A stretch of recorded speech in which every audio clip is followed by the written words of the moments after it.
Hi, I'm Rowan. For 5 years, I paid every bill. Mortgage, insurance, vet emergencies, dental tuition. All of it.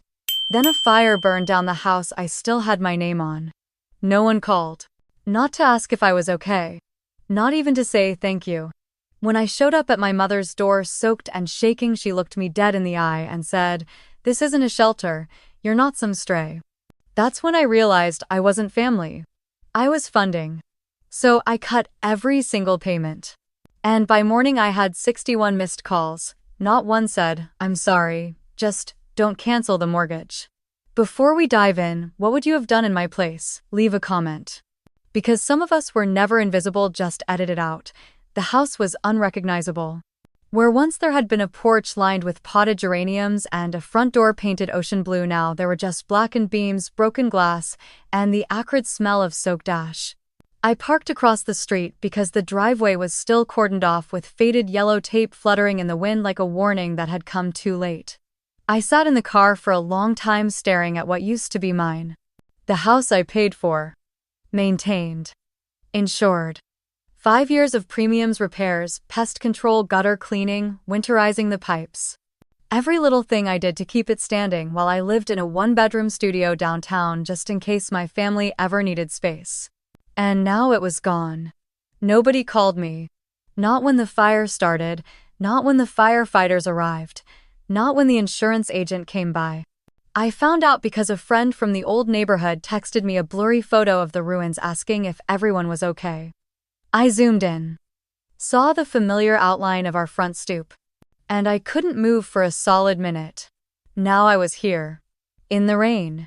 Watching it drip down what was left of the chimney as if the house itself was crying for help no one gave it. I turned the key in the ignition, the engine struggling to come alive. The windshield wipers creaked into motion, pushing aside water that kept coming no matter how fast they worked. I didn't have a plan. My apartment had flooded 2 nights earlier when the sprinkler system from the neighboring unit malfunctioned. The hallway carpets were still soaked, the air dense with mildew and rot. I couldn't go back there, not yet. There was only one other place I could think of. The drive to my mother's house in Saddle Brook took about 20 minutes, though it felt longer in the rain. My hands gripped the steering wheel tighter than they needed to. I passed by a gas station, a shuttered diner, and 2 different real estate signs that seemed to mock me. Everything felt too loud. The rain. My thoughts. The silence between them. When I turned into the familiar stone-paved driveway, the porch lights were already on. The curtains glowed golden from inside, shadows moving behind them. I parked off to the side and sat for a few seconds just breathing. My jeans clung to my thighs like a second skin. My boots squelched when I stepped out. I didn't bother grabbing an umbrella. The doorbell was still the same little chime I remembered. I pressed it once. A few seconds later, the door opened halfway. My mother stood in the gap dressed in a silk robe the color of rust and cream. Her hair was pinned up neatly. She didn't look surprised to see me, just inconvenienced. Rain clung to my eyelashes. I blinked hard. She said nothing. I swallowed. Just a few nights. Until I can figure something out. She leaned against the doorframe, arms crossed. "This isn't a shelter, Rowan. You're not some stray." I felt the words hit harder than the cold. "I'm not asking to stay forever, just until I find a dry place." She exhaled slow and sharp. "Ask one of those charities you love donating to. Or one of the cousins whose tuition you paid." She waved vaguely behind her as if gesturing to the ghosts of my generosity. Inside, I could see Camille standing at the kitchen island barefoot in a cashmere-wrapped glass of wine in hand. She made no move toward me. Didn't even say my name. I nodded once barely. "I understand." I turned around and walked back into the rain. The water was colder now, or maybe it just felt that way. My hair stuck to my neck. My fingertips burned from the chill. But I didn't rush. I closed the car door gently. Saturday behind the wheel. My breath fogged the glass. No one followed. No one texted. No one asked where I was going. I had transferred $1,500 to Camille just 2 weeks ago for her dog's emergency vet bill. I had paid for groceries every Thanksgiving. Covered Dad's cholesterol meds for over 2 years without mentioning it. I kept the insurance policy for the house in my name. Not because I lived there, but because they did. None of it mattered. I started the car and pulled out of the driveway slowly, not because I wanted to go, but because I didn't know where else to be. The streetlights blurred through the mist on my windshield. The sky was that strange shade of steel gray that makes it impossible to tell what time it is. The kind of gray that swallows everything. By the time I merged onto Route 208, I wasn't thinking anymore. Not in words. Just fragments. Facts rearranging themselves. They didn't just forget me. They erased me. I kept driving until the lights of the highway blurred into nothing. I passed 3 exits I didn't recognize, turned off at a blinking gas station in Patterson, and found a motel that looked like it hadn't been updated since the early 90s. The sign flickered. The parking lot was mostly empty. I didn't care. Inside the office, the clerk didn't even lift his eyes from the small television in the corner. I gave him my ID and a credit card. He slid a key across the counter without a word. Room 12. Second floor.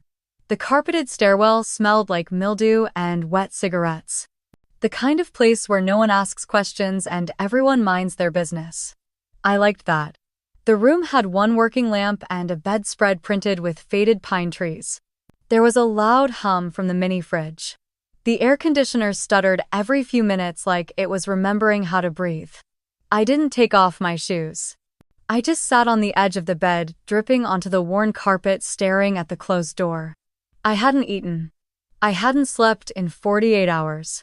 The seat of my car still had the imprint of my shoulder blade from curling up across it. I kept the windows cracked open so it wouldn't fog. Woke up twice in the night to the sound of police sirens and once to a man arguing with someone who never answered him. I didn't feel unsafe. I felt unseen, and that felt normal. I pulled my phone from my coat pocket. The screen was damp from condensation. I wiped it with my sleeve and opened my banking app. Then I opened the notes file I kept tucked away in a folder labeled Shared Expenses. It was over 3 years long. I scrolled through it slowly past entries marked Dad Meds, Thanksgiving groceries, Camille vet, Camille tuition shortfall, mom heating bill, house repairs, insurance renewal, and dozens more. The number stared back at me. $450 for Dad's monthly prescriptions. $1,350 for Camille's online courses. $300 monthly to Mom's checking account labeled household. $200 for house utilities I hadn't used in 5 years. None of them had ever been late. I made sure of that. Because I thought being dependable would keep me close. I thought they saw me. I clicked into each auto payment and began to cancel them one by one. The health plan refill Dad had on his CVS account gone. The tuition auto withdrawal to Berkeley online canceled. The house insurance tied to my name with state mark paused indefinitely. The PayPal monthly recurring transfer to Margot Holt ending in 3,208 deleted. My thumb hesitated only once. On the household line. The money I'd been sending every month like clockwork. I had labeled it out of habit, not logic. Household. As if I was still a part of it. I deleted it. The silence in the room shifted. It didn't feel empty anymore. It felt precise. Like a space that belonged to me finally cleared of clutter I never asked for. I leaned back staring at the yellowing ceiling tiles. A slow breath left my lungs. The kind that came from somewhere deeper than exhaustion. My fingers felt numb, but it wasn't from the cold. It was the weight of all I'd been holding finally starting to slide off. I must have dozed off. I woke with my coat still zipped, shoes still on, my phone vibrating violently against the nightstand. I blinked at the screen. 61 missed calls. 22 from Mom. 18 from Camille. 8 from Dad. The rest scattered between Uncle Reese, my cousin Brianna, even 2 from someone listed as Realtor Denise. The last message preview read, "Do not cancel the mortgage transfer." Not, "Are you safe?" Not, "Where are you staying?" Not, "I'm sorry." Just, "Don't stop paying." I sat up slowly, my back stiff from the too soft mattress. I let the phone keep buzzing until it went quiet again. Then I placed it face down on the nightstand. I didn't need to hear their voices. The numbers said enough. The panic had started. Not for me, but for what I gave them. They never saw me. Only the direct deposits. The coverage. The fallback plan.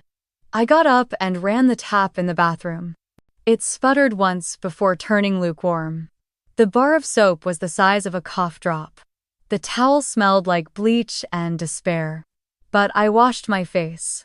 I peeled off the damp clothes and changed into the spare set I had in my duffel bag.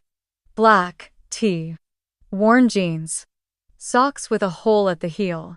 I stared at myself in the mirror. My hair a mess. My eyes heavy. But they were mine. No mask. No performative smiles. Just a woman in a stranger's room remembering what it meant to belong to herself.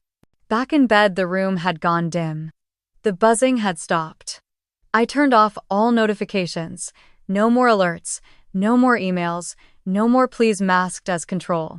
Just silence. It wasn't empty. It was mine. The sheets were stiff against my skin, the kind that feel like they've been washed too many times in water that never quite got hot enough. I lay there listening to the hum of the fridge, the occasional creak of footsteps from the room above, and my own heartbeat pressing against my ribs. I didn't fall asleep again. I waited for the morning light to shift through the grimy blinds before I pulled myself up and splashed my face with water cold enough to sting.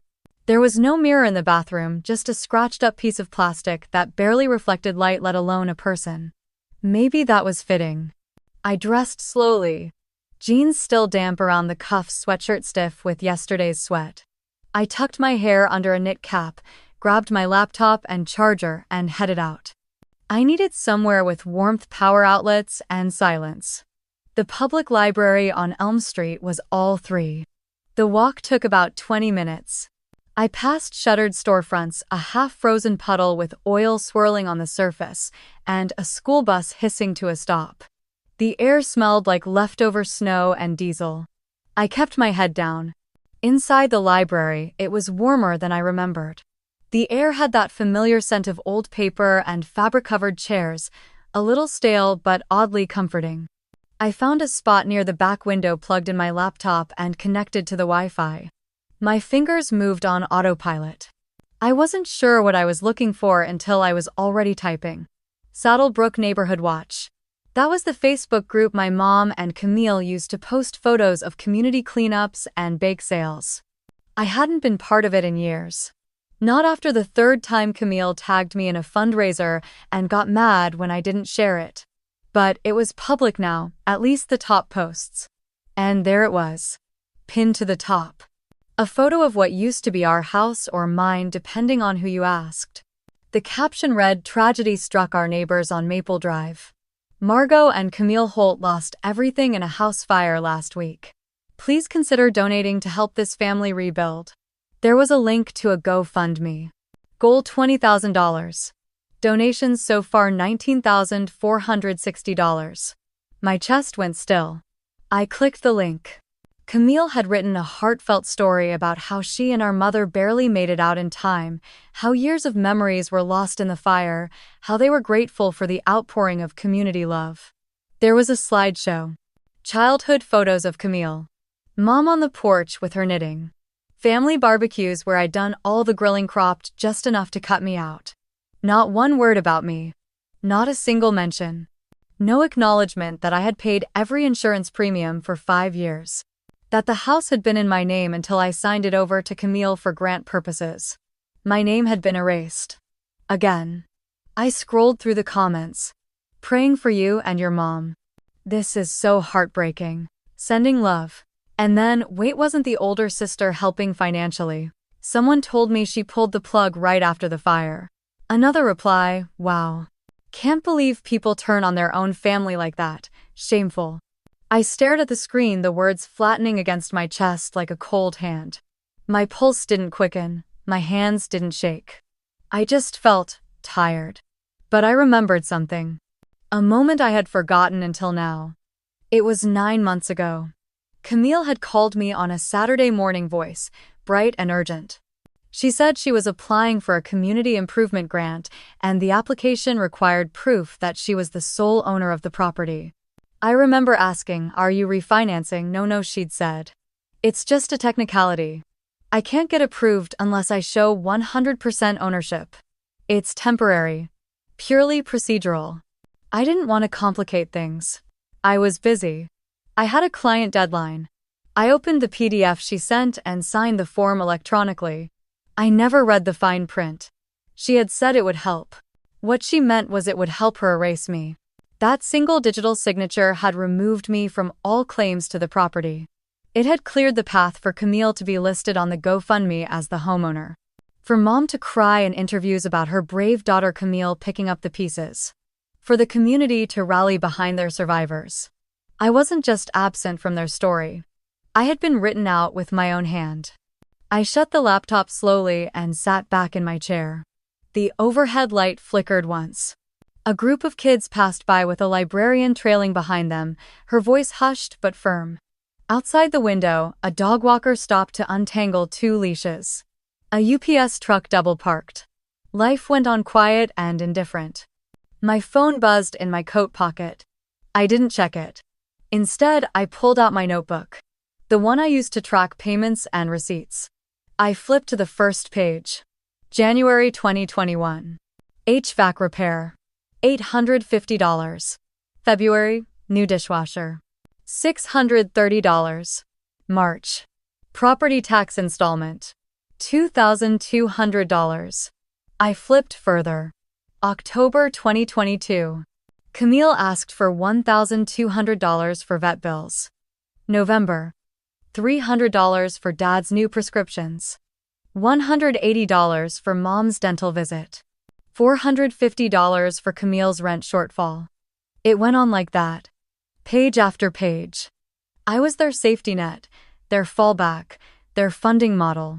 And the moment I stopped, I became their villain.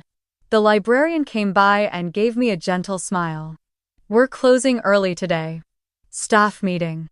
I nodded, packed my things, and walked out into the cold. I didn't cry. Not there, I just kept walking. Letting the truth settle where grief used to live. By the time I got back to the motel, the sun had dipped behind the strip mall across the street, casting long lazy shadows onto the cracked parking lot.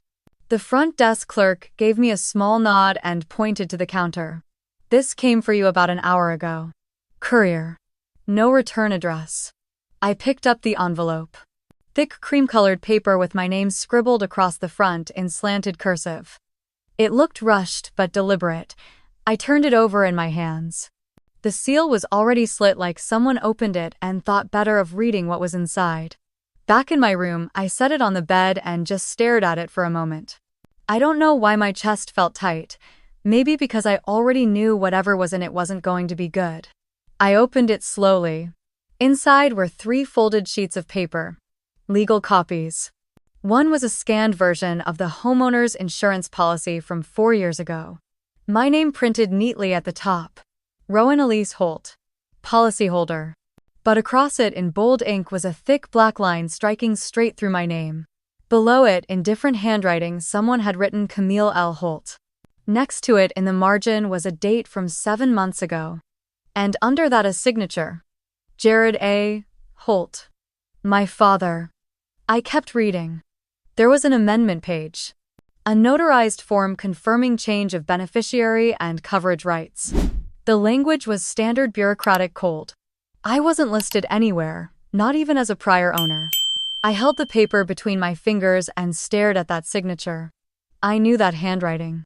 I had watched him sign birthday cards with it, parental permission slips, checks for groceries when we still shared a joint account in my 20s.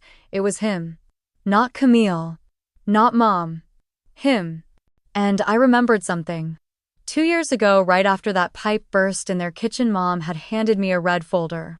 She smiled, that half smile she used when she wanted something, and said, "Just in case anything ever happens, you're the organized one." She had me scan the documents to back them up. I remember asking if she wanted them stored on a flash drive. She said, "No. Just keep them in your cloud or whatever. We trust you." I thought it meant I was being brought in. trusted, included. But looking at this now, I realized I wasn't being included. I was being used. I was the backup plan, the paper trail manager, the free administrator, and somewhere along the way they made other plans. Without me. I set the papers down carefully on the motel bed and sat beside them. The silence in the room grew heavier, like the walls were absorbing what I'd just read. My name erased. Not because of fire, not because of oversight, because someone chose to replace it. I leaned forward, elbows on my knees, and ran both hands through my hair. My scalp felt tight. My shoulders ached from tension I hadn't realized I'd been carrying for days. They had done it quietly. No confrontation. No explanation. They didn't need to fight me, they just edited me out. I picked up the envelope again and turned it over, checking for any indication of who sent it. Nothing. No label. No tracking slip. Just my room number written in the same slanted handwriting. Someone wanted me to see this. Maybe it was guilt, maybe it was a warning. Or maybe it was a final push to disappear completely. I pulled out my laptop and opened my insurance email archive. I searched for recent correspondence. Nothing under my name, nothing addressed to me in the last 9 months. The most recent email was a renewal confirmation I had paid for 8 months ago. No one had told me they were changing the name, they just let me keep paying. I checked the attached documents. The coverage had been refiled under Camille's name 3 weeks later. It was seamless, legal, and it made me realize something colder than betrayal. They were counting on me not to notice. I shut the laptop slowly. My reflection hovered faintly in the screen, a little older, a little more hollow. Still here. Still breathing. I stood and walked to the tiny window, pulled open the stained curtain and looked out over the parking lot. A car idled 2 spaces over headlights on someone smoking behind the wheel. A couple walked into the motel next door, holding paper bags from a fast food place. Life in its own quiet, mediocre rhythm. Behind me the papers lay on the bed like evidence, except there was no one to show them to. Not yet. I folded them and slid them into my duffel bag beneath the jeans I hadn't unpacked. I zipped it slowly. Tight. Precise. They had made their edits. Now it was my turn. The next morning, I drove straight to Ridgeview Credit Union, the one I had used since I was 19, the one my father insisted on because it was locally owned and everyone knew your name. I parked in a visitor space near the front entrance, the same spot I used to pull into when I dropped off deposits for my parents years ago. Inside, the lobby was quiet. Fluorescent lights buzzed softly above as a teller smiled and pointed me toward the offices in the back. Eric was still there. He had aged a little more gray at the temples, but he still had that calm face that never looked surprised even when dealing with overdraft crises or missing statements. I didn't bother with small talk. Just sat across from him, unzipped my folder, and started laying out documents. I need you to walk me through every transaction linked to these accounts. Especially the joint ones. I think someone's been using my name. He raised an eyebrow but didn't comment. Just turned to his monitor, typed in a few commands, and pulled up the profiles. As he scrolled, I saw it in his face first. The way his eyes narrowed slightly, then flicked toward me with caution. When did you last authorize a wire transfer? He asked. About 8 months ago. And only small ones. Rent support, vet bills. Nothing over 1,000. He nodded and turned the screen toward me. There were 3 transfers in the last 90 days. One for $4,000 to a contractor company in Jersey City. Another for $3,500 to a private tutor for my cousin's kid. The third was a cashier's check sent to my parents' address made out to Margot Holt for emergency home repair. I didn't approve any of these, I said, jaw tight. They were executed under your name, Eric said. But the authorization came through the online portal. IP address is different than yours. We flagged it, but no one responded to the verification prompt. I stared at the numbers. I knew what they meant, but they still didn't feel real. You said different IP, yes. Out of state, actually. Connecticut. Traced to a device used several times before. He paused, then added quietly. It's been used to log into a few of your accounts. Primarily from a device registered to a Camille Holt. My stomach sank, not from shock, from confirmation. They hadn't just forgotten me, they had impersonated me. Quietly. Over time. Eric leaned back. You want me to lock this down, freeze everything? Every joint account, every auto draft, every linked card.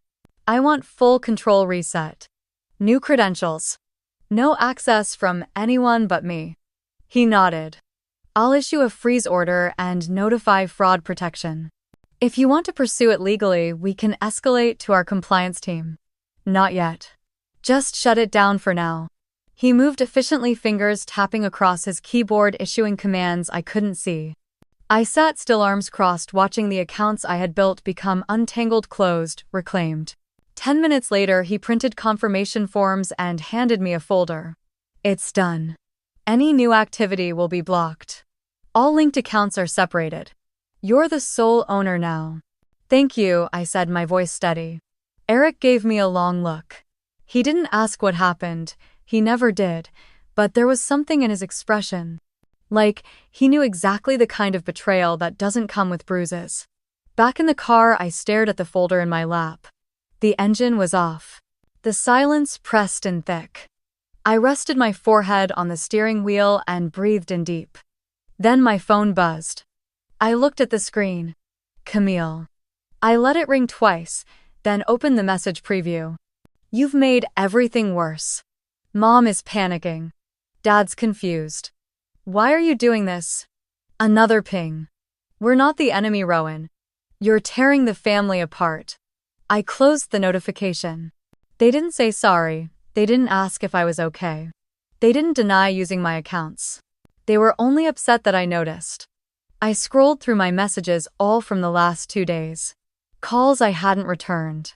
Pleas that weren't really pleas, just noise. Guilt dressed up as concern. Another text came in. Family is falling apart because of you. I stared at those words. Read them once. Then twice. Number. The family had been falling apart for years. I was just the one holding the strings. Quietly. Relentlessly. Until my fingers bled. Now I had let go. And they were angry that everything unraveled. I turned off the phone and placed it face down on the passenger seat. Outside, the wind rattled the bare branches of the tree by the curb. A man walked past, pushing a stroller, humming under his breath. Life kept moving. But I was done carrying people who pretended I didn't exist until their bills came due. This time I would not pick up the pieces. The sky had shifted into a pale, steady gray by the time I reached the corner cafe on Willow and Park. It was the kind of place that smelled like cinnamon and burnt espresso no matter the time of day. The same local spot where I used to cover meals for people behind me in line. Where the baristas didn't wear name tags because the regulars already knew them. I pushed the door open and the familiar chime rang above my head. The warmth hit first, then the quiet hum of conversation and low jazz playing from a speaker near the pastries. A young woman with freckles and auburn hair nodded at me from behind the counter. Hey, welcome in. I gave her a tired smile and slid into the booth near the window, the same one I used to sit in on rainy Sunday mornings when I needed a moment of quiet before starting another week of fixing someone else's life. The laminated menu was tucked behind the napkin holder. I didn't bother to open it. Just coffee, I said when she came over. Sure thing, she said. Black, please. She returned a few minutes later with a steaming mug and a quiet presence that didn't push for more. I wrapped my hands around the ceramic, letting the heat anchor me. I didn't check my phone. I didn't scroll. I just sat. When she came back again, she set down a plate of scrambled eggs, toast, and sliced avocado. I looked up confused. I didn't order this. She smiled gently. You didn't. But someone paid for your breakfast already. Left this too. She placed a folded napkin beside the plate and walked away before I could ask anything else. I unfolded the napkin with fingers I didn't realize were shaking. You were never invisible. That was all it said. 5 words written in small, neat handwriting. The kind of note you write when you know you won't get to explain it in person. I looked around. The booth near the entrance was empty. The line at the counter was short. No familiar faces. Whoever it was had already left. The food sat in front of me untouched. My throat tightened not from hunger but from something deeper. A recognition I hadn't expected to feel in this place. Maybe it was someone I helped, maybe it was no one I knew. But for a moment I felt seen, not needed, not used. Just acknowledged. I ate slowly, letting each bite remind me that this was a new version of my life. One where I wasn't just reacting but choosing. I finished my coffee, left a tip that matched the kindness I'd just received, and stepped back out into the afternoon chill. As I crossed the street toward my car, my phone rang. Unknown number. I almost let it go to voicemail, but something made me answer. Rowan Holt, the voice asked. Yes. This is Matt from Ridgeview Compliance. I just wanted to give you a heads up. We had another attempted transaction this morning involving your closed account ending in 7211. My stomach tightened. What kind of transaction? Someone submitted a physical authorization form requesting a fund release for $8,000. But the signature looked off. We flagged it. Ran it through the verification process. And it matched a scan we had on file from a document you submitted 3 years ago. We think someone copied and pasted your signature onto the form. I closed my eyes. Camille. We traced the submission to an IP address out of West Haven, Connecticut. Same as before, same device ID. Thank you for flagging it, I said. Please send me everything. Already in your inbox. I hung up and climbed into the driver's seat. My hands were steady, but I could feel a slow heat rising in my chest. Not rage. Not even surprise. Just the kind of cold clarity that leaves no room for mercy. I opened my email. The attached file showed a PDF with my name signature and a form requesting a wire transfer to a bank account under Camille's name. Same handwriting as the other ones. But this time they hadn't even tried to ask me. They just took. I forwarded it immediately. To Armand. My attorney. Subject line: escalation. No message body. He'd know what it meant. The reply came back 2 minutes later. Got it. This is more than enough. Let's talk in the morning. I sat there for a moment, still holding the phone, watching the inbox refresh. Outside the window, the wind picked up. Leaves skittered across the pavement. A woman in a green jacket walked past, pushing a stroller. She paused to adjust the blanket wrapped around the baby's legs, then continued on. I leaned back in the seat, letting my head rest against the cold window. The morning had started with coffee and a message of quiet grace. But the day had caught up fast. I wasn't invisible, but they had counted on me staying silent. And they were about to learn what it looked like when I stopped. I drove without music, the kind of quiet that let the engine fill the space between thoughts. The road to Maple Drive hadn't changed. The same cracked pavement. The same leaning mailbox 2 blocks before the turn. But the house wasn't there anymore. What used to be a white 2-story with navy shutters and a porch swing now stood as a blackened shell surrounded by temporary fencing and a no trespassing sign staked into scorched grass. I parked across the street and shut off the engine. For a moment I just sat there, letting the weight of what I was about to do settle in my chest. Then I stepped out. The wind pushed at my coat, carrying the faint scent of ash still lingering after weeks of rain. I crossed the street, boots crunching over gravel, and climbed over the edge of the collapsed curb. No one was around. The lot was silent. Windows from nearby houses were shut, curtains drawn. I stepped over broken boards, careful where I placed my feet. What used to be the front steps had caved in, but the outline of the living room was still visible. The corner where the couch used to be. The area by the fireplace where we hung stockings every December, even after Camille stopped showing up for holidays. The walls were gone, but I could see the shape of it all in memory. Then something caught the light. A frame half buried in soot, bent at the edges, the glass cracked in a spiderweb across the front. I crouched down and lifted it carefully. The photo inside was scorched around the corners, but I recognized it instantly. Me and my mother. I must have been 13. Standing in front of the azaleas in spring. Her hand was on my shoulder. I was holding a watering can, smiling like I still believed that meant something. It used to hang in the living room just above the lamp I bought for her first birthday after Dad moved out. She said it was too modern but kept it anyway.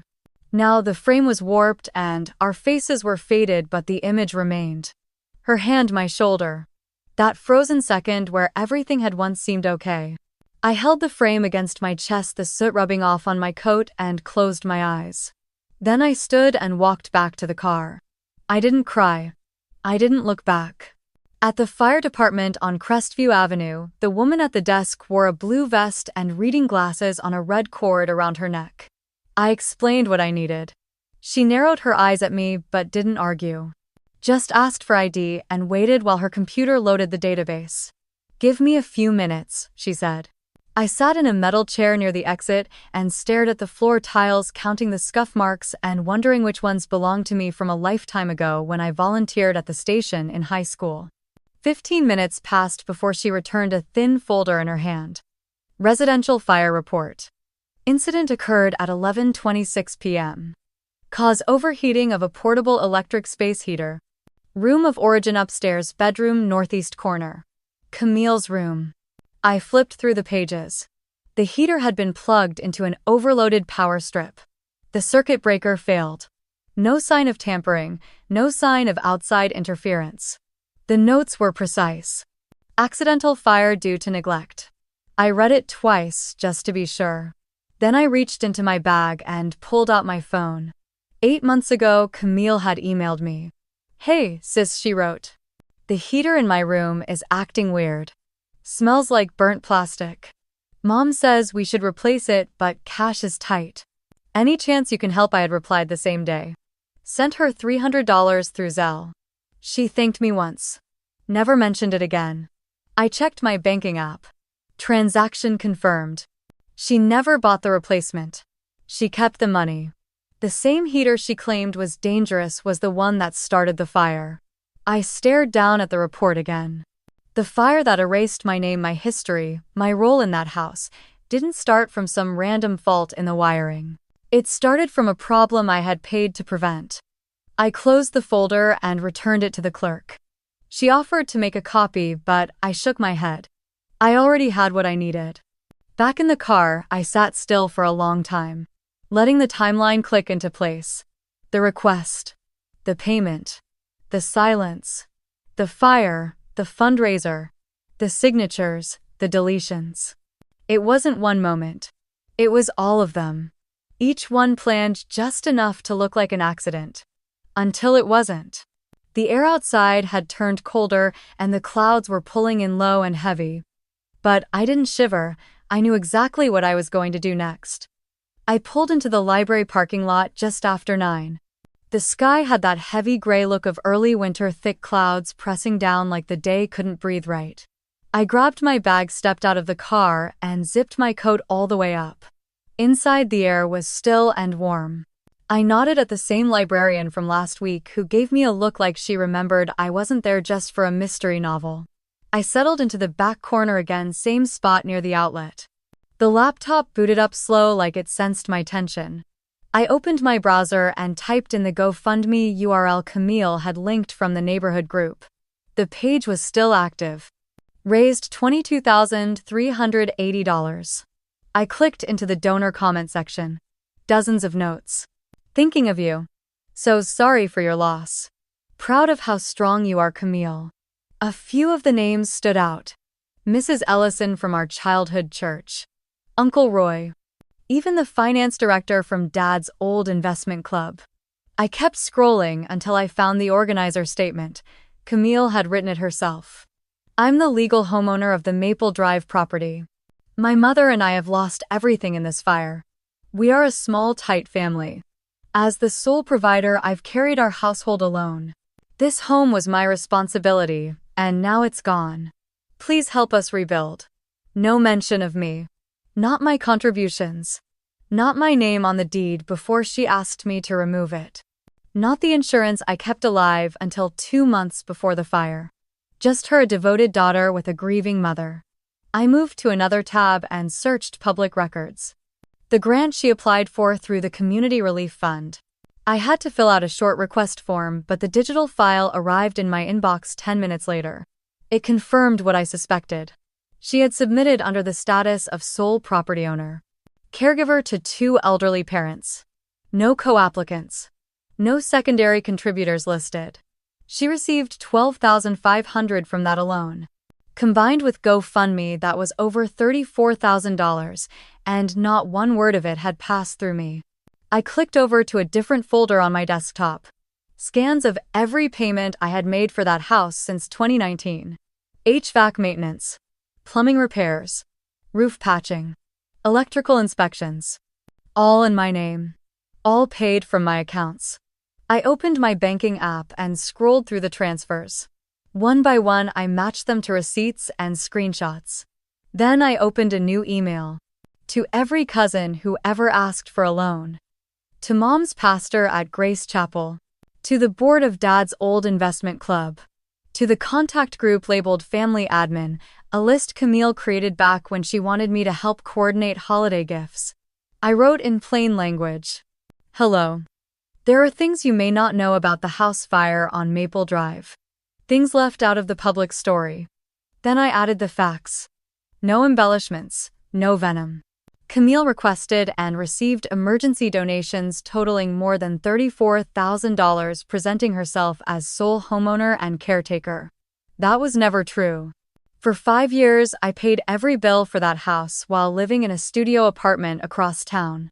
Mortgage, insurance, utilities. All in my name. Every repair. Every missed rent Camille owed. I paid them. Then came the story of the heater.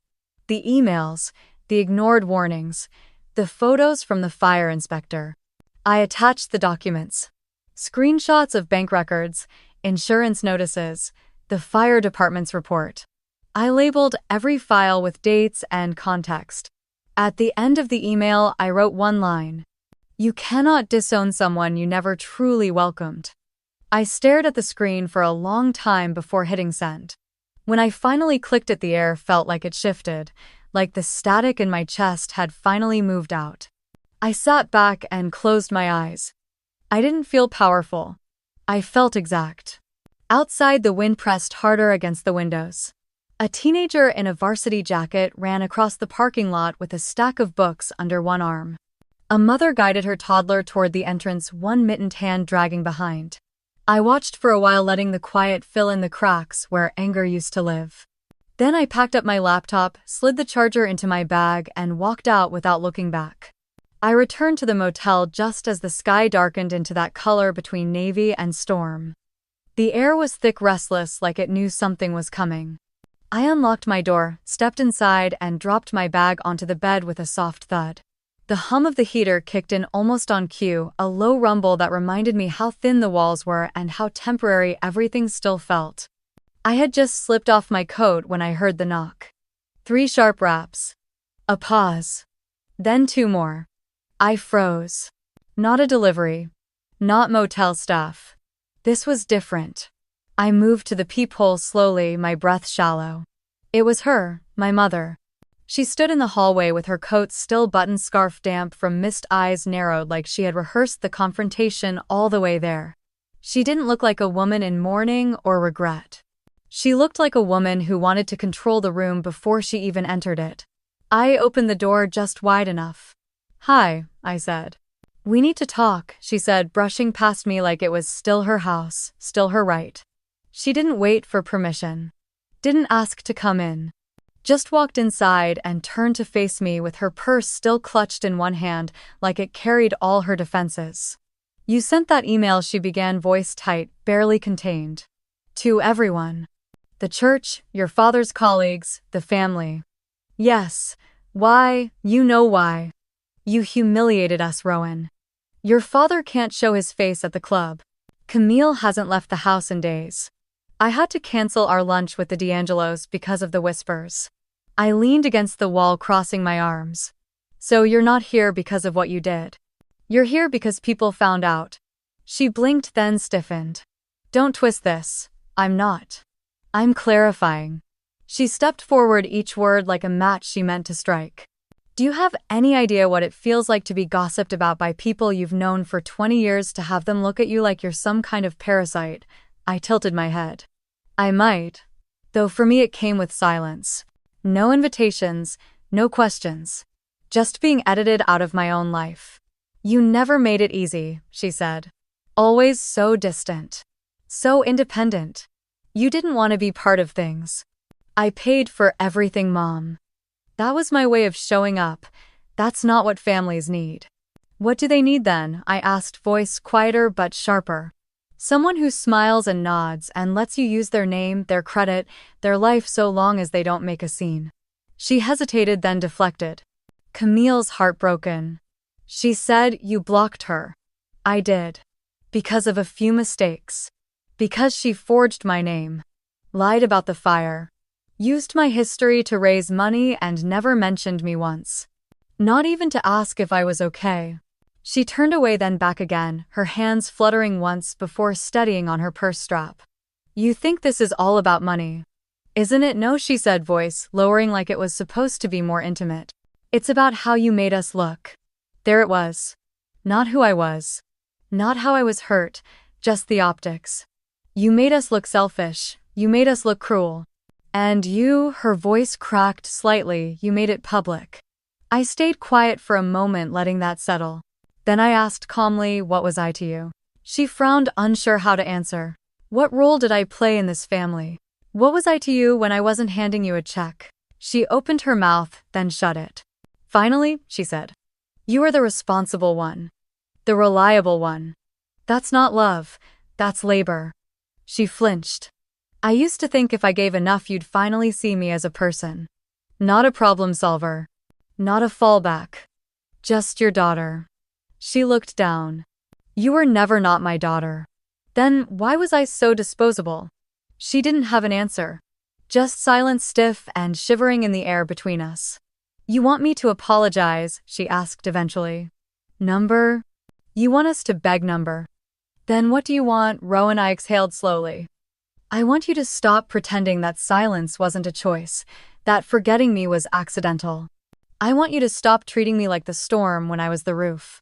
Her face twisted, not in pain, but in the frustration of someone who'd lost control of the story. You've changed, she said like it was an accusation.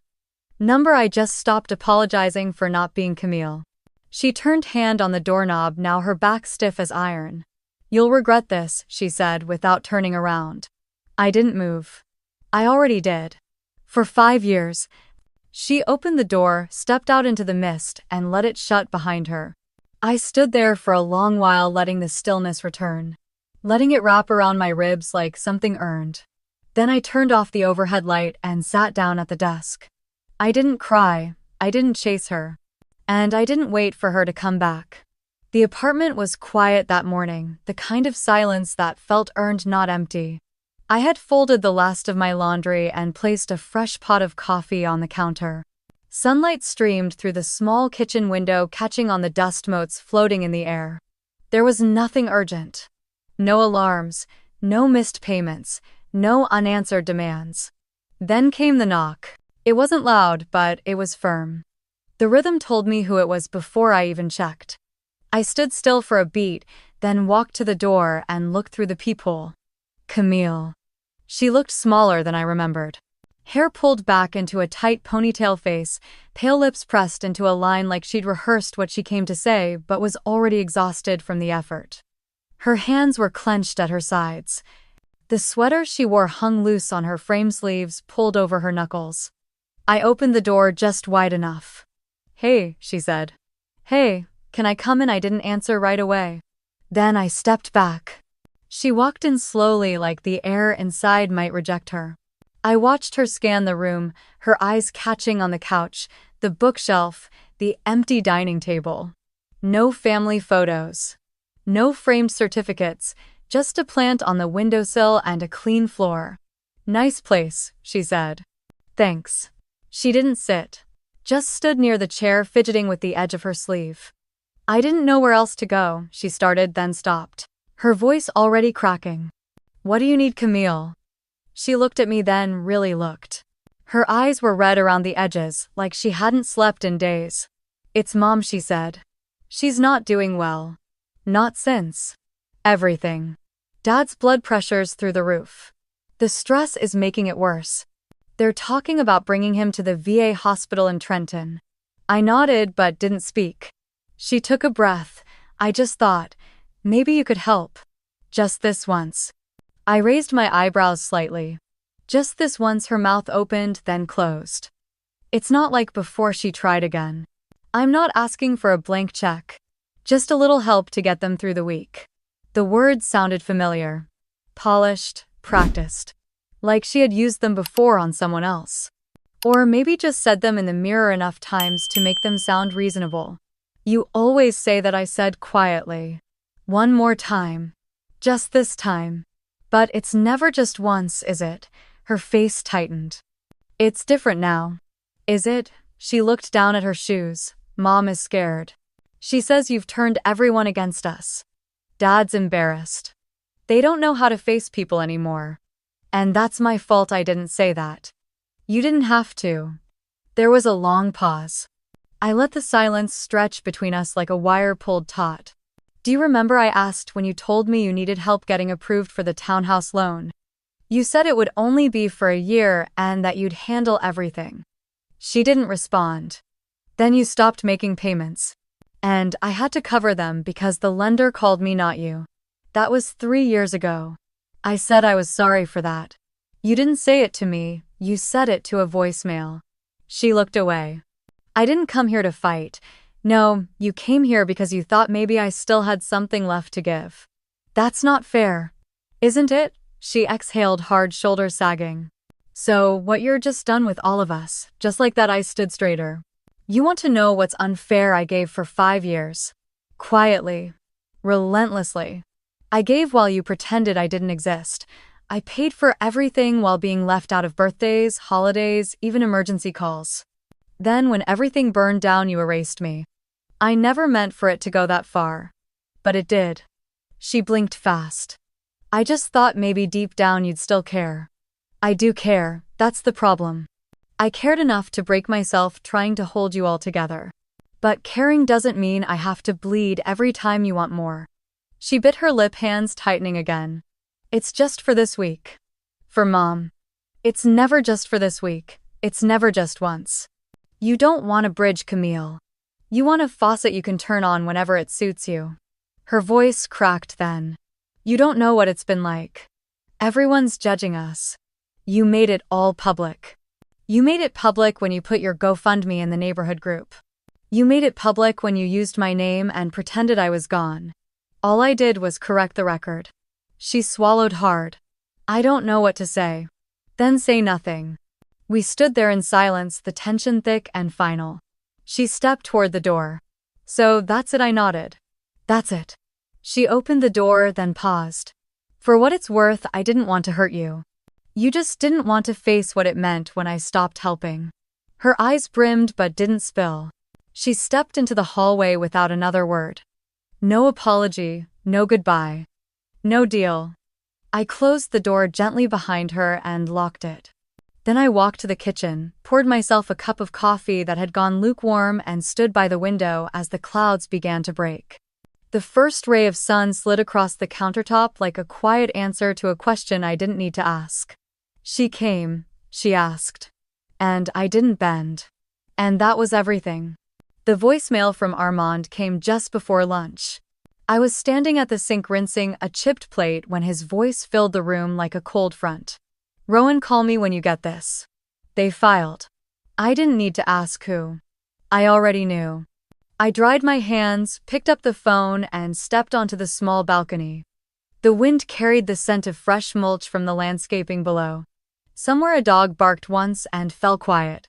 When Armand picked up, he didn't waste time. Camille and your mother filed a counterclaim this morning. Emotional distress. Financial abandonment. Claiming you cut them off without notice and left them in a vulnerable position. I said nothing for a moment, letting it settle. Armand continued. But I've already drafted our response. It's clean. Documented. You're in the clear, Rowan. You're sure? He exhaled through the receiver. I'm holding 5 years of financial records, wire transfers, mortgage payments, pharmacy receipts. You funded their lives. With no contracts, no written promises, and no expectations of return. If anything, they're the ones skating close to fraud. I nodded even though he couldn't see me. Thanks for moving quickly. He softened slightly. This isn't your fault. And they're not going to win. After we hung up, I opened the drawer beneath my desk and pulled out the folder I had labeled Legacy. Inside were all the old joint account statements, insurance revisions, canceled checks, and screenshots of Zelle receipts. A ledger of generosity mistaken for obligation. I added the new legal reply from Armand to the folder. Then I logged in and closed every remaining account tied to my family. The last one. A checking account I had once opened to deposit money discreetly for Camille took 3 minutes to shut down. When the final confirmation page loaded, a weight I didn't know I was still carrying slid off my ribs like wet fabric. I grabbed my keys and walked to the car without knowing exactly where I was going. I just drove. The streets were dry, the sky flat and pale. I passed the bakery where Dad used to buy apple fritters on Saturdays, the corner gas station where Camille once locked her keys in the car and cried until I drove over with a spare. None of those places needed me anymore. None of them probably remembered. But one place did. The cemetery sat just off Route 47, tucked between a row of pines and a low rusted fence. I parked near the back gate, walked through the crunch of fallen needles, and followed the winding gravel path to the far side. Her stone was still simple. Just her name, Elaine Harper, and 2 dates etched in clean serif font. No quote. No flourish. Just the truth of her presence. She had been my grandmother, but also my lighthouse. The one who taught me how to balance a checkbook, how to speak with my eyes when my mouth wanted to cry, how to say no without folding. When I was 9 and left alone at the school play, she had been the one to show up. Not with flowers or balloons, but with a blanket and thermos of cocoa. She sat through the second half just to make sure I wouldn't walk off stage to an empty room. Now I stood there with my hands tucked into the pockets of my coat, the wind tugging lightly at my sleeves. "Hi, Grandma," I whispered. I crouched beside the marker and rested my palm on the cool granite. "I know you'd say to forgive them, to take the high road. But I'm not sure forgiveness is the point anymore. I'm not angry. I'm not trying to punish them. I just stopped letting them burn my name to stay warm." I let the words settle into the air. They tried to say I abandoned them, that I left them to struggle. But it was never true. I carried them until my back broke. And when I stopped, they didn't reach for understanding. They reached for lawyers. I pulled the folded photo from my coat pocket. It was old me at 12, sitting on her porch with a notebook in my lap and her beside me pointing at the sky, naming constellations like they were cousins we'd forgotten to visit. I had kept the photo taped inside my wallet for years. Today, I slipped it into a small plastic sleeve and placed it gently behind her headstone, weighted with a smooth stone I had found at the river, just in case anyone ever asked who I learned my backbone from. As I stood, a gust of wind blew through the trees, scattering dry leaves across the grass. I tucked my hair behind my ears and whispered one more thing. I didn't fight them, Grandma. But I didn't let them erase me either. On the way back to the car, I didn't feel haunted. I didn't feel hollow. I just felt like I'd honored something that mattered. Something real. Back home, I brewed tea and sat by the window staring at the buildings across the street. They were ordinary brick facades and air conditioners rattling in half-open windows, but they were mine to look at. Mine to return to. The email from Armand came in just after 5. The final confirmation. The court had received our motion. The documentation had been entered into the record. Their claim would be dismissed before it ever saw a courtroom. I didn't cheer. I didn't send it to anyone. I just stared at the sentence, bold and certain, motion supported by sufficient documented proof of independent support provided over extended time with no reciprocal agreement. That was all I ever needed anyone to understand. No promises were made. But all of them were kept. By me. Alone. The city sounded different that morning. Less like noise and more like movement. Distant footsteps on sidewalks. The soft clatter of dishes from a diner 3 stories down. Someone's window cracked open, letting out the low hum of jazz bleeding faintly into my apartment. All of it felt gentle somehow, like the world was no longer pushing against me. I poured a fresh cup of tea, the same ceramic mug I'd been using since the motel days. It had a small chip on the rim, just enough to catch light, but not enough to toss it. I liked it for that reason. Imperfect. Still useful. Sunlight streamed through the narrow window above my sink, hitting the top edge of the fridge where a single envelope sat, one I hadn't opened yet. I'd found it yesterday when checking the mail, the logo on the corner, already familiar, Women Rebuilding Initiative. The nonprofit I applied to during the weeks I was still clawing my way out of motel nights and locked bank accounts. I picked it up, held it a second longer than necessary, then cracked the seal. Dear Miss Holt, we are pleased to welcome you as a financial resilience mentor for our upcoming program. Your lived experience, integrity, and insight made your application stand out. We believe your voice will empower others as they rebuild. I folded the letter carefully and placed it on the kitchen counter. I didn't jump up or take a photo or send it to anyone. I didn't even smile. But I felt something bloom inside me. Quiet, steady pride. I had nothing to prove now. No one to please. No illusions to maintain. Just a life fully mine, built with clean hands and a spine that no longer bowed under the weight of other people's expectations. I moved to the closet and pulled out a clean blazer, navy blue with soft shoulders. I ran my fingers over the fabric, slowly remembering when I wore it to meetings where my name was never on the presentation, only on the wire transfer that funded it. I smiled slightly and laid it on the chair. It would be useful again. But this time it would represent only me. I tidied the apartment slowly, deliberately. The table was bare except for the letter. The bookshelves held no family photo albums, only paperbacks and a few worn journals. The walls were still plain. No framed degrees. No cheerful reminders of who I had been to anyone else. Just space. Clean and honest. My phone buzzed once across the counter. A notification, no name. No message preview. Just a missed call. I let it fade. I didn't need to look. There was nothing on that screen I hadn't already released.